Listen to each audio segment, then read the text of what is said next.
नमस्कार, सुप्रभात। स्वागत है आप सभी का। मैं हूं प्रीति। आइए एक नजर डालते हैं इस वक्त की सुर्खियों पर। पेट्रोल पंपों पर 13 जनवरी तक जारी रहेगा कार्ड से भुगतान। पेट्रोलियम मंत्री के दखल की बाद टला रोक लगाने का फैसला। एसोसिएशन की सरकार को 4 दिन की मोहलत।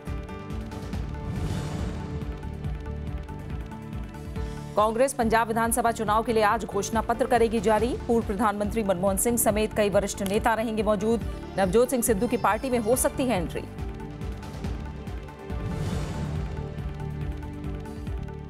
हिमाचल में बर्फबारी ने तोड़ा 26 साल का रिकॉर्ड। शिमला में 36 घंटे में 3 फीट बर्फबारी। जम्मू कश्मीर में हिमस्खलन की चेतावनी।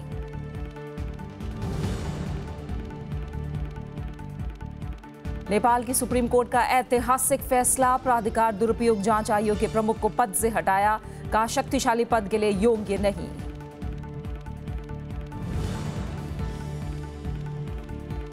पांच साल बाद भारत ने जीता चेन्नई ओपन टेनिस का डबल्स खिताब। बोपन्ना जीवन की जोड़ी विजयी। फाइनल में शरण और राजा की हमवतन जोड़ी को 6-3, 6-4 से हराया। पेट्रोल पंपों पर क्रेडिट या डेबिट कार्ड के जरिए भुगतान का विवाद कुछ दिन के लिए फिलहाल टल गया है। पेट्रोल पंप मालिकों ने सभी बैंकों के डेबिट या क्रेडिट कार्ड के जरिए भुगतान मंजूर नहीं करने के फैसले को 13 जनवरी तक के लिए टाल दिया है। पेट्रोल पंप मालिक कार्ड के जरिए भुगतान पर 1% शुल्क और उस पर कर लगाने के बैंकों के फैसले का विरोध कर रहे हैं। बैंकों ने 1% शुल्क वसूलने के फैसले को सभी संबंधित पक्षों से विचार विमर्श के बाद लेने की बात कही है। बैंकों के इस फैसले के बाद अब पेट्रोल पंप एसोसिएशन आज से कार्ड के जरिए पेमेंट ले रहे हैं। हमारी बैंकों से ऑयल मार्केटिंग कंपनियों की निगोशिएशन हो रही है, चर्चा चल रही है। फिलहाल कल सुबह से जो एमडीआर लगने की बात थी उसको अभी स्थगित रखा गया है कुछ दिनों के लिए। इस 2-3 चीज बहुत स्पष्ट है। ग्राहकों को इस प्रकार की कोई सरचार्ज नहीं लगेगी। पेट्रोल पंप वाले थोड़ा चिंतित है कि क्या उनके ऊपर आ जाएगा। मैं उनको आश्वस्त करना चाहता हूं उनके ऊपर भी नहीं आएगी। प्रधानमंत्री ने प्रवासी भारतीयों से देश की अर्थव्यवस्था के विकास में साझेदार बनने की अपील की है। बेंगलुरु में 14वें प्रवासी भारतीय सम्मेलन में उन्होंने कल कहा कि विदेशों में काम करने के इच्छुक भारतीय युवाओं के लिए कौशल विकास कार्यक्रम शुरू किया जाएगा। प्रधानमंत्री ने प्रवासी भारतीयों की सुरक्षा को सरकार की प्राथमिकता बताया। बेंगलुरु में चल रहे 14वें प्रवासी भारतीय दिवस सम्मेलन में प्रधानमंत्री नरेंद्र मोदी ने विदेश में रह रहे भारतीय मूल के लोगों के योगदान की तारीफ की। एफडीआई को फर्स्ट डेवलप इंडिया बताते हुए उन्होंने प्रवासी भारतीयों से देश के विकास में भागीदार बनने की अपील की। The remittance of close to $69 billion annually by the overseas Indians makes an invaluable contribution to the Indian economy. प्रधानमंत्री ने कहा कि उनकी सरकार भारत में नौकरी चाहने वाले युवाओं के लिए जल्द ही कौशल विकास कार्यक्रम शुरू करेगी। उन्होंने प्रवासी भारतीयों की सुरक्षा को सरकार की प्राथमिकता बताया। प्रधानमंत्री ने प्रवासी भारतीयों से पीआईओ कार्ड को ओसीआई में बदलने को बढ़ावा देने की बात कही। The security of Indian nationals abroad is of utmost importance to us. हम पासपोर्ट का कलर नहीं देखते हैं, खून का रिश्ता छोड़ते हैं। प्रधानमंत्री ने काले धन और भ्रष्टाचार के खिलाफ लड़ाई में प्रवासी भारतीयों के समर्थन का भी स्वागत किया। उन्होंने कहा कि व्यवस्था और नियमों में बदलाव की जरूरत को देखते हुए साहसिक कदम उठाने की जरूरत है। वहीं सम्मेलन में शामिल होने आई पुर्तगाल के प्रधानमंत्री एंटोनियो कोस्टा ने भारतीयों से उनके देश में निवेश की पेशकश की। Bureau report, Rajya Sabha TV. वित्त मंत्री अरुण जेटली ने कहा है कि 1 फरवरी को बजट पेश करने का फैसला चुनाव की घोषणा से पहले हो गया था। उन्होंने कहा कि बजट का चुनाव से कोई लेना देना नहीं है। वहीं कांग्रेस ने कहा है कि 1 फरवरी को बजट पेश करना चुनाव नियमों का उल्लंघन होगा। पंजाब में चुनाव प्रचार करने पहुंचे वित्त मंत्री अरुण जेटली ने 28 फरवरी की जगह 1 फरवरी को बजट पेश करने के फैसले का बचाव किया। उन्होंने कहा कि इसका मकसद वित्त विधेयक को 31 मार्च से पहले संसद की मंजूरी दिलाना है ताकि वित्त वर्ष की शुरुआत से ही सरकारी खर्च शुरू हो सके। आज तक ये परंपरा नहीं रही कि राज्यों की चुनाव की वजह से हम तारीख स्थगित करें, और इसलिए जो एक बजट के संबंध में चुनावों के दौरान एक अनुशासन और परंपरा है, हम उसी के मुताबिक चलेंगे। कांग्रेस वित्त मंत्री की इस दलील से सहमत नहीं है। पार्टी का कहना है कि चुनाव से ठीक पहले बजट पेश करके एनडीए सरकार मतदाताओं को लुभाना चाहती है। हम पूरी डिमांड रखेंगे अपनी, और हमने पहले भी रखी है, और हम इस पर डेमोन्स्ट्रेशन करेंगे कि अगर बजट को आगे नहीं ले जाया गया तो ये बिल्कुल गलत होगा। ये इलेक्शन के जो रूल्स एंड रेगुलेशंस है उसके खिलाफ काम होगा। 1 फरवरी को बजट पेश करने को लेकर विपक्ष ने राष्ट्रपति और चुनाव आयोग से शिकायत की थी। इसके बाद आयोग ने सरकार से मंगलवार तक जवाब देने को कहा है। Bureau report, Rajya Sabha TV. Punjab में चुनाव प्रचार तेज हो गया है। कांग्रेस आज राज्य के लिए घोषणा पत्र जारी करेगी। वहीं बीजेपी राज्य में हुए विकास कार्यों का हवाला देकर जनता के बीच जा रही है। इस बीच चुनाव आयोग ने राज्य के कई अधिकारियों का तबादला कर दिया है। पूर्व प्रधानमंत्री मनमोहन सिंह आज दिल्ली में पंजाब चुनाव के लिए कांग्रेस का घोषणा पत्र जारी करेंगे। पार्टी इस घोषणा पत्र को चंडीगढ़ और जिला मुख्यालयों पर भी जारी करेगी। माना जा रहा है कि इसमें किसानों और दलितों के कल्याण के लिए कई घोषणाओं को शामिल किया जा सकता है। नवजोत सिंह सिद्धू कांग्रेस में शामिल होकर अमृतसर पूर्व सीट से चुनाव लड़ सकते हैं। कोई भी ऐसा नेता या ऐसा व्यक्ति जिसकी कोई छवि हो और अच्छी छवि हो, जब वो पार्टी ज्वाइन करता है तो कुछ बल तो मिलता है।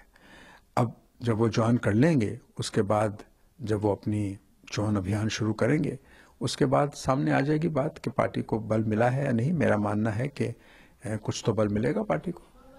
उधर वित्त मंत्री अरुण जेटली ने रविवार को अमृतसर में विजय संकल्प यात्रा को संबोधित किया। उन्होंने कहा कि अकाली बीजेपी सरकार पर भ्रष्टाचार के आरोप लगाए गए, लेकिन कांग्रेस इसे साबित करने में नाकाम रही। उन्होंने राज्य में हुए विकास कार्यों का हवाला भी दिया। पंजाब दे विच all India Institute of Medical Sciences, IIT, IIM और दर्जनों केंद्रीय इंस्टीट्यूशंस पंजाब को मिलने लग पे। 50 साल तो ज्यादा कांग्रेस की हुकूमत रही, कांग्रेस ने तो कभी नहीं दिता। इस बीच चुनाव आयोग ने 21 पुलिस अधिकारियों का तबादला कर दिया है। इसमें 6 जिलों के पुलिस प्रमुख भी शामिल हैं। राज्य में 4 फरवरी को सभी 117 सीटों पर मतदान होना है। Bureau report, Rajya Sabha TV. Samajwadi party में जारी विवाद के खत्म होने के आसार नहीं दिख रहे हैं। मुलायम सिंह यादव खेमा आज चुनाव आयोग से मुलाकात करेगा। कल मुलायम सिंह यादव ने कहा कि वो ही पार्टी के अध्यक्ष हैं और अखिलेश यादव उत्तर प्रदेश के मुख्यमंत्री हैं। समाजवादी पार्टी में जारी विवाद के बीच कई दिनों बाद रविवार को पार्टी अध्यक्ष मुलायम सिंह यादव ने चुप्पी तोड़ी। दिल्ली में उन्होंने कहा कि वो पार्टी के अध्यक्ष हैं और शिवपाल यादव प्रदेश अध्यक्ष हैं। इसके साथ ही उन्होंने कहा कि रामगोपाल यादव को पार्टी का अधिवेशन बुलाने का कोई अधिकार नहीं है। जबकि हमको 6 साल के लिए निकाल चुके हैं, तो निष्कासित दल को समाजवादी पार्टी का 9 जनवरी का 2017 का जो अधिवेशन बुलाया है अगर रामपाल जी ने, वो खड़ी है। मैं समाजवादी पार्टी का राष्ट्रीय अध्यक्ष हूँ, तो अखिलेश यादव मुख्यमंत्री हूँ। इससे पहले मुलायम सिंह यादव और शिवपाल यादव लखनऊ स्थित पार्टी मुख्यालय गए, अपनी नेम प्लेट लगवाई और पार्टी के दफ्तर पर ताला लगवा दिया और दिल्ली चले आए। दिल्ली में मुलायम सिंह यादव, शिवपाल यादव और अमर सिंह की बैठक हुई। अमर सिंह ने अखिलेश गुट की ओर से चुनाव आयोग को सौंपे गए हलफनामे की सत्यता की जांच की मांग की है। फर्जी हस्ताक्षर हैं, एक एक हस्ताक्षर उनकी जेन्युइनिटी क्या है और वो सभी जो एफिडेविट दिए गए हैं, इस सब की जानकारी लेने में, एक एक दस्तखत को पुष्टि करने में मेरे ख्याल से कम ये 8-9 महीने की प्रक्रिया है। वहीं अखिलेश खेमे के रामगोपाल यादव ने अमर सिंह पर पलटवार करते हुए उनके बयान की आलोचना की है। एक तो साल से नेताजी को अपने मन से स्वतंत्रता पूर्वक सोचने का मौका ही नहीं दिया गया। कभी एक बैठ जाता है, कभी दूसरा बैठ जाता है, कभी तीसरा बैठ जाता है और उनको हमेशा गलत सूचना देता रहे। माना जा रहा है कि मुलायम सिंह यादव सोमवार को चुनाव आयोग जाएंगे और नोटिस का जवाब देंगे। इससे पहले शनिवार को रामगोपाल यादव ने चुनाव आयोग जाकर अखिलेश यादव का समर्थन करने वाले विधायकों, सांसदों और पार्टी के नेताओं का हलफनामा सौंप दिया था। मुलायम सिंह यादव के सख्त तेवर देखकर लगता है कि वो इतनी जल्दी हार मानने वाले नहीं हैं और आखिरी फैसला चुनाव आयोग को ही करना पड़ सकता है। Bureau report, Rajya Sabha TV. Lucknow से हमारे संवाददाता कृति मिश्रा हमारे साथ जुड़ी है, उनका रुख करेंगे। कृति, कल भी बहुत कुछ संकेत मिल रहे थे, लेकिन मुलायम सिंह की प्रेस कॉन्फ्रेंस के बाद लग रहा है अब कि अब किसी तरह के भी सुलह के आसार नहीं है और अब गेंद चुनाव आयोग के पाले में। जी हाँ पीवी, देखिए शनिवार को भी ऐसा लगा कि कोई ना कोई समझौता हो जाएगा। मुलायम ने प्रस्ताव रखा था कि अखिलेश उन्हें राष्ट्रीय अध्यक्ष बना दें, शिवपाल को प्रदेश अध्यक्ष बने रहने दें और साथ ही टिकट के लिए जो भी सलाह मशवरा होगा वो शिवपाल से करें। लेकिन अखिलेश ने इस प्रस्ताव को ठुकरा दिया। उन्होंने कहा कि सिर्फ 3 महीने के लिए वो राष्ट्रीय अध्यक्ष बने रहना चाहते हैं, क्योंकि उन्हें इस बात का डर है कि नेताजी से कोई कुछ और साइन न करा ले। इसी बीच अखिलेश अपनी रणनीति पर लगातार काम कर रहे हैं। उन्होंने कई जिलों में नए अध्यक्ष भी चुन लिए हैं। उन्होंने जितने उनके खुद के उम्मीदवार हैं उनको कहा है कि वो चुनाव की तैयारी करें। वो अपना मैनिफेस्टो भी बनाने लग गए हैं। वहीं अगर मैं मुलायम सिंह की बात करूं तो वहां पे भी कयास लगाया जा रहा है कि अगर मुलायम सिंह अलग होता है तो उस सूरत में कौन मुख्यमंत्री पद का उम्मीदवार बनाया जा सकता है। तो अब देखना है प्रीति की इस मुहाने पर खड़े होकर पिता पुत्र क्या एक स्टेप पीछे लेते हैं या फिर पार्टी में दो फाड़ होना ही एकमात्र विकल्प बच जाएगा। प्रीति, यानी कृति, अब आप कह रही हैं बात यहाँ तक आ गई कि मुलायम गुट भी अब सोच रहा है कि कौन मुख्यमंत्री बनेगा चुनाव के बाद अगर जीत हासिल होती है। क्या नुकसान का आकलन कर पा रहे हैं दोनों गुट? जी हाँ, देखिए प्रीति, अगर मैं सारे चुनावी सर्वे की बात करूं तो हरी सर्वे में ये कहा गया है कि अगर पिता पुत्र अलग होते हैं तो दोनों को ही नुकसान होगा। इसलिए शायद लगातार जब से चुनाव की घोषणा हुई है कोशिशें बहुत बढ़ गई हैं कि किस तरह से इनमें समझौता किया जा सके। लगातार बड़े नेताओं ने ये कोशिश की कि समझौता हो दोनों के बीच में, लेकिन जो शर्त है जो दोनों टीमें एक दूसरे के सामने रखते हैं वो मान्य नहीं है। वहीं अखिलेश का ये कहना है कि 90% से ज्यादा पार्टी उनके साथ है, तो वो अपनी रणनीति पर लगातार काम कर रहे हैं और प्रयास ये लगाया जा रहा है कि मुलायम सिंह यादव आजम खान से बात कर रहे हैं कि अगर वो अलग होते हैं तो आजम खान उनके मुख्यमंत्री पद के उम्मीदवार बन सकते हैं। हालांकि अब ये सारी सिर्फ खबरें हैं, प्रयास लगाया जा रहा है। अभी देखते हैं कि इस खबर की पुष्टि मुलायम सिंह का सीमा करता है या फिर नहीं। प्रीति, बिल्कुल, बहुत बहुत शुक्रिया कृति आपका हमारे साथ जुड़ने के। और आपको बता दें आज 9 जनवरी है, आज आखिरी दिन है। अखिलेश खेमे की तरफ से चुनाव आयोग की तरफ हलफनामा चुनाव आयोग के पास पेश किया जा चुका है और आज मुलायम सिंह यादव कहा जा रहा है कि आज वो चुनाव आयोग के सामने अपने समर्थकों का हलफनामा पेश कर सकते हैं। आइए आगे बढ़ते हैं। बीएसपी ने उत्तर प्रदेश विधानसभा चुनाव के लिए 101 उम्मीदवारों की चौथी सूची जारी कर दी है। रविवार को लखनऊ में पार्टी की बैठक में मायावती ने समाजवादी पार्टी, बीजेपी और कांग्रेस में आपसी साठगांठ का आरोप लगाया। बीएसपी के प्रदेश और विधानसभा क्षेत्र के पदाधिकारियों की रविवार को बैठक हुई। इसमें मायावती ने कहा कि पार्टी के नेता चुनाव क्षेत्र में जाकर लोगों को विपक्षी पार्टियों के बहकावे में आने से रोकें। साथ ही उन्होंने समाजवादी पार्टी, बीजेपी और कांग्रेस में आपसी साठगांठ का आरोप लगाया। इस बार चुनाव में सपा के 2 खेमों में इनका परंपरागत व बेस वोट के बंटने की वजह से ऐसी स्थिति में प्रदेश की जनता को इन दोनों खेमों को अपना वोट देकर कतई भी खराब नहीं करना है। मायावती ने विधानसभा चुनाव में पार्टी की जीत का दावा किया। उन्होंने पार्टी पदाधिकारियों से लोगों को राज्य की बेहाल कानून व्यवस्था और नोटबंदी के नुकसान के बारे में बताने को कहा। प्रदेश में बीएसपी की सरकार बनने पर या हर स्तर पर कानून द्वारा कानून का राज कायम हो सके। इससे पहले बीएसपी ने विधानसभा चुनावों के लिए 101 और उम्मीदवारों के नाम का ऐलान कर दिया है। अब केवल 2 सीटों के उम्मीदवारों के नाम का ऐलान होना बाकी है। ये दोनों सीटें सोनभद्र जिले की हैं। पार्टी की ओर से जारी सूची में जाति और समुदाय के समीकरण का पूरा ध्यान रखा गया है। Bureau report, Rajya Sabha TV. आप बने रहे हमारे साथ, लौट रहे हैं एक छोटे से ब्रेक के बाद।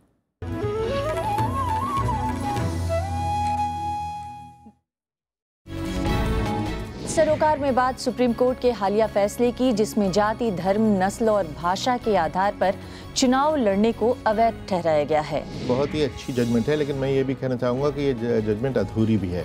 इसने कुछ क्वेश्चन अनआंसर्ड छोड़ दिए। हिंदुइज्म धर्म नहीं है, भारतीयता है, तो ठीक है, इसी तरह से अगर बाकी धर्मों को भी इजाज़त दी जाए कि वो भी भारतीय संस्कृति है, वे ऑफ लाइफ है, तब तो लेवल प्लेइंग फील्ड होगी। हर एक अलग अलग माइनॉरिटी की रिप्रेजेंटेशन बहुत जरूरी है। क्वेश्चन ये है कि क्या उस रिप्रेजेंटेशन की आड़ में आप करप्ट प्रैक्टिसेस कर रहे हैं? जितनी भी राष्ट्रीय पार्टियां हैं सब में अनुसूचित जाति जनजाति प्रकोष्ठ बना हुआ है। क्या उन पार्टियों को बैन कर देना चाहिए? ये प्रैक्टिकल है ही नहीं, इसलिए बहुत सख्त कोई कदम उठाने की जरूरत है और सख्त कदम जो है वो पार्लियामेंट ही उठा सकती है। देखिए सरोकार सिर्फ राज्यसभा टीवी पर।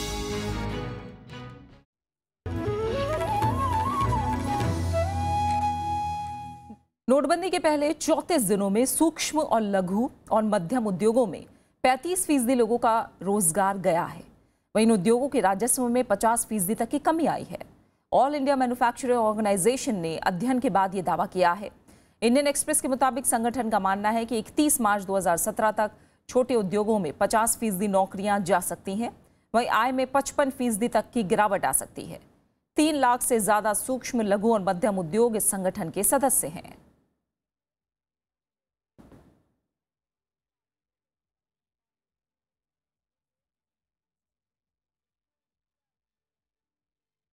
अखबार के मुताबिक नोटबंदी के बाद अब तक 14 लाख करोड़ मूल्य के पुराने नोट बैंकों में आ चुके हैं और महज 75,000 करोड़ रुपए ही बाहर हैं। वहीं 8 नवंबर से पहले बैंकों में 50,000 करोड़ रुपए के पुराने नोट थे। नोटबंदी के बाद सरकार का मानना था कि 3 लाख करोड़ के पुराने नोट वापस बैंकों में नहीं आएंगे। 8 नवंबर से पहले बाजार में 17,50,000 करोड़ रुपए की नकदी थी। इनमें से 15,50,000 करोड़ के 500 और 1,000 के नोट थे। सरकारी अधिकारियों का यह भी दावा है कि 10 लाख करोड़ के नए नोट बैंकों को दिए जा चुके हैं। बकाया वेतन का भुगतान करने की मांग को लेकर पूर्वी दिल्ली नगर निगम के सफाई कर्मचारी बेमियादी हड़ताल पर हैं। इसके चलते राजधानी के यमुना पार्क के क्षेत्र में जगह जगह गंदगी का अंबार लगा है। एमसीडी और दिल्ली सरकार एक दूसरे पर आरोप प्रत्यारोप में लगे हैं, लेकिन इसका खामियाजा लोगों को भुगतना पड़ रहा है। पूर्वी दिल्ली की ये तस्वीरें बताती हैं कि लोगों को किस कदर मुश्किल का सामना करना पड़ रहा है। सफाई कर्मचारियों के हड़ताल पर जाने के बाद से कचरे का अंबार लगा है। लोगों को सांस लेना भी दूभर हो गया है। वहीं दिल्ली सरकार की दलील है कि पूर्वी दिल्ली नगर निगम को पहले के मुकाबले कहीं ज्यादा धनराशि दी जा रही है। 450 करोड़ में कैसे काम चल जाता था और अब 700 करोड़ में नहीं चल रहा, 600 करोड़ में नहीं चल रहा, तो कोई नई भ्रष्टाचार की पाइपलाइन खुल गई है। इसका मतलब नगर निगम में, नगर निगम के मेयर, नगर निगम के कमिश्नर, नगर निगम के अधिकारियों को इस बात का जवाब देना चाहिए कि इतना पैसा बढ़ने के बावजूद सफाई कर्मचारियों की तनख्वाह मिल क्यों नहीं रही। वहीं बीजेपी शासित पूर्वी दिल्ली नगर निगम दिल्ली सरकार पर बकाया राशि का भुगतान न करने और बदले की भावना से काम करने का आरोप लगा रहा है।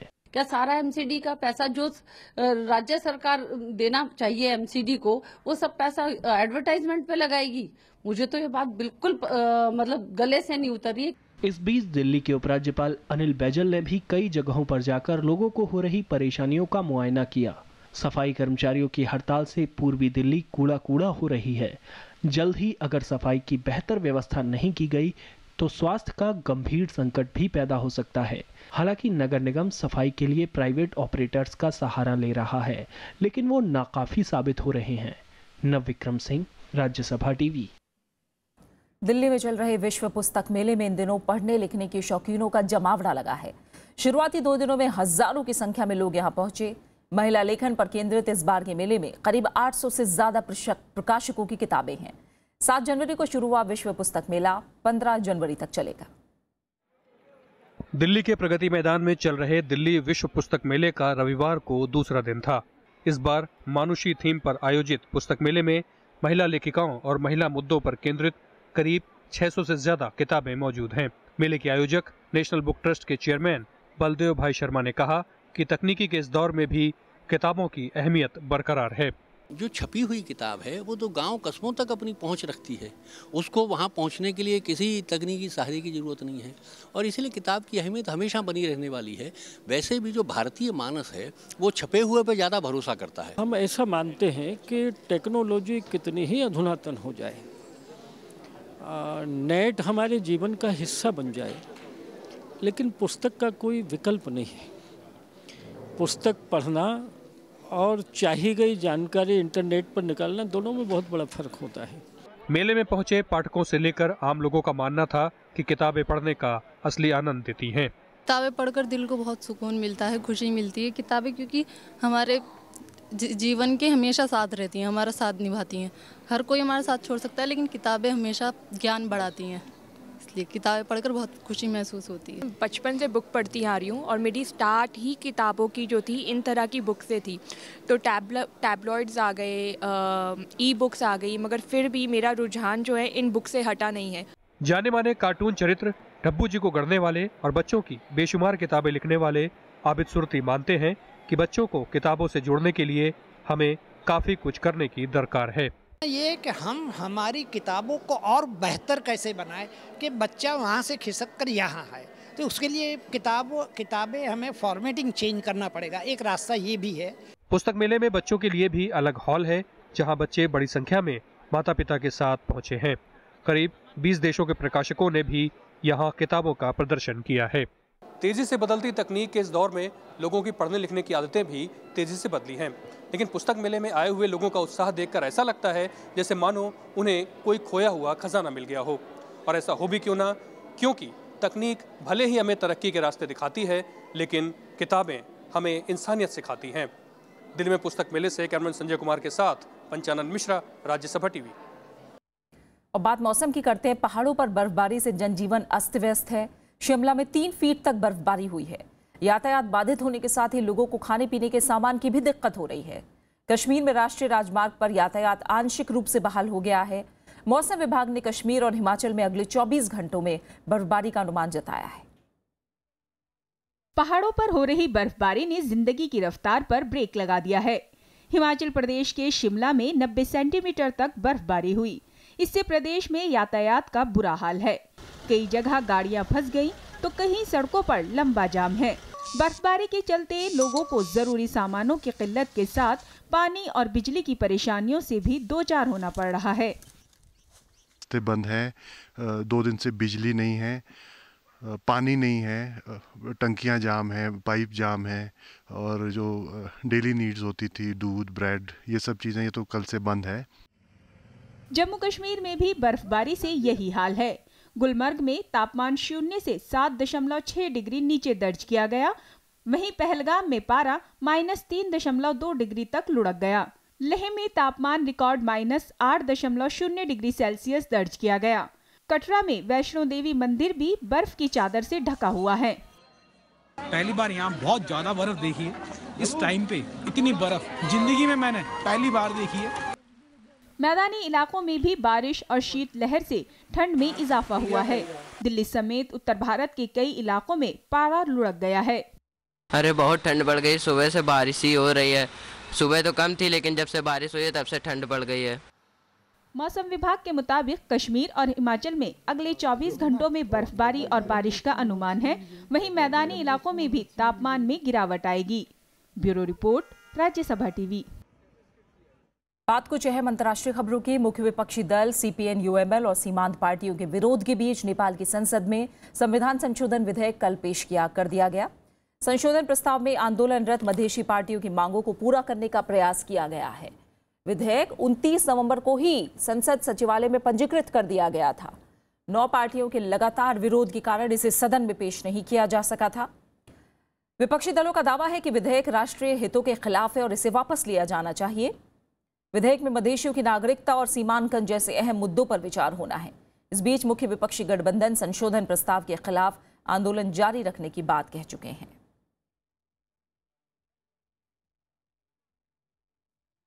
वहीं नेपाल की सुप्रीम कोर्ट ने एक ऐतिहासिक फैसले के तहत देश के भ्रष्टाचार रोधी प्रमुख लोकमान सिंह कर्की को पद से हटाने का आदेश दिया है। कोर्ट ने कहा कि वो इस शक्तिशाली पद पर रहने के लिए जरूरी योग्यता नहीं रखते। उन्हें मई 2013 में 6 साल के लिए इस पद पर नियुक्त किया गया था। तब से ही उनकी नियुक्ति को चुनौती दी जा रही थी। इराक की राजधानी बगदाद में रविवार को सिलसिलेवार बम धमाकों में 23 लोगों की मौत हो गई। एक धमाका भीड़भाड़ वाले सिटी बाजार में हुआ, जहां एक कार सवार हमलावर ने खुद को विस्फोट करके उड़ा दिया। इस हमले में 7 लोगों की मौत हो गई। वहीं सब्जी बाजार में हुए एक दूसरे हमले में 9 लोगों की जान चली गई। किसी आतंकी गुट ने हमले की जिम्मेदारी नहीं ली है। हमले के पीछे आईएस का हाथ होने का शक जताया जा रहा है।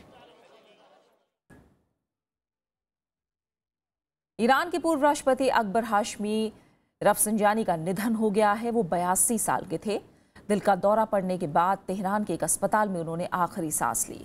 अकबर 1980 के बाद ईरान में ताकतवर नेताओं में शुमार किए जाते थे। 1989 से 1997 तक राष्ट्रपति रहे अकबर 2005 में चुनाव हार गए। अकबर हाशमी फिलहाल एक्सपीडियंसी काउंसिल की अध्यक्षता कर रहे थे, जो संसद और देश की संवैधानिक संस्था गार्जियन काउंसिल के बीच मतभेदों का निपटारा करती है। इजराइल की राजधानी यरूशलेम में ट्रक हमले में 4 लोगों की मौत हो गई। इनमें 3 महिला सैनिक शामिल हैं। यरूशलेम पुलिस के मुताबिक हमलावर ने भीड़भाड़ वाले अरमान प्रोमेंडे चौक पर सैनिकों के एक दल पर ट्रक चढ़ा दिया, जिसमें 2 सैनिकों ने मौके पर ही दम तोड़ दिया। जवाबी कार्रवाई में सेना ने हमलावर को ढेर कर दिया। हमलावर की पहचान पूर्वी यरूशलेम के रहने वाले अरब के रूप में हुई है। प्रधानमंत्री बेंजामिन नेतन्याहू ने हमले के पीछे आतंकी संगठन इस्लामिक स्टेट का हाथ होने की बात कही है। बात खास शख्सियत की। हिंदी फिल्मों के जाने माने पार्श्व गायक महेंद्र कपूर की आज जयंती है। हिंदी समेत अन्य क्षेत्रीय भाषाओं के लिए भी उन्होंने फिल्मी और गैर फिल्मी गीतों को अपनी दिलकश आवाज दी। उनके गीतों को आज भी संगीत प्रेमी शिद्दत से याद करते हैं। 9 जनवरी 1934 को अमृतसर में जन्मे महेंद्र कपूर ने देशभक्ति से भरपूर कई बेहतरीन गाने गाए। पर्दे पर मनोज कुमार के अभिनय और गीतों में उनकी आवाज में जुगलबंदी में कई हिट गीत आए। उनका निधन 27 सितंबर 2008 को मुंबई में हुआ। आइए महेंद्र कपूर को याद करते हैं उनके ही चुनिंदा गीतों के जरिए। मेरे देश की धरती सोना उगले उगले हीरे मोती, मेरे देश की धरती, मेरे देश की धरती है प्रीत जहाँ की रीत सदा, मैं गीत वहाँ के गाता हूँ। भारत का रहने वाला हूँ, भारत की बात सुनाता हूँ, है प्रीत जहाँ की रीत सदा। तुम अगर साथ देने का वादा करो, मैं यूं ही मस्त नगमे लुटाता रहूं।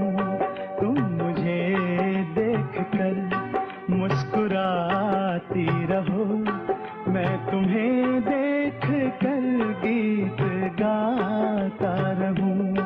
हर दिल जो प्यार करेगा वो गाना गाएगा, हर दिल जो प्यार करेगा वो गाना गाएगा। दीवाना सैकड़ों में पहचाना जाएगा, दीवाना सैकड़ों में पहचाना जाएगा। दीवाना तो बेचारे बिना सहारे, देखो पूछ पूछ कर हारे। बिन ताले की चाबी लेकर फिरते मारे मारे। मैं हूँ राजा ये है राना, ओ मैं दीवाना ये मस्ताना, दोनों मिलके गाए गाना। ओ हसीना ओ जरा रुक जाना अगर मुझ। और अब आखिर में एक नजर हेडलाइंस पर।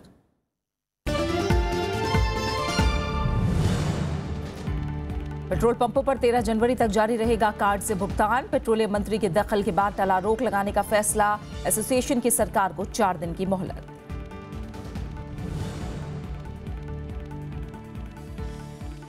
कांग्रेस पंजाब विधानसभा चुनाव के लिए आज घोषणा पत्र करेगी जारी। पूर्व प्रधानमंत्री मनमोहन सिंह समेत कई वरिष्ठ नेता रहेंगे मौजूद। नवजोत सिंह सिद्धू की पार्टी में हो सकती है एंट्री। हिमाचल में बर्फबारी ने तोड़ा 26 साल का रिकॉर्ड। शिमला में 36 घंटे में 3 फीट बर्फबारी। जम्मू कश्मीर में हिमस्खलन की चेतावनी।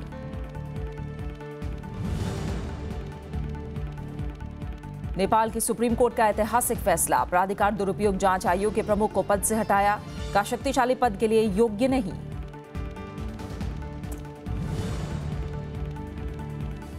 पांच साल बाद भारत ने जीता चेन्नई ओपन टेनिस का डबल्स खिताब। बोपन्ना जीवन की जोड़ी विजयी। फाइनल में शरण और राजा की हमवतन जोड़ी को 6-3, 6-4 से हराया।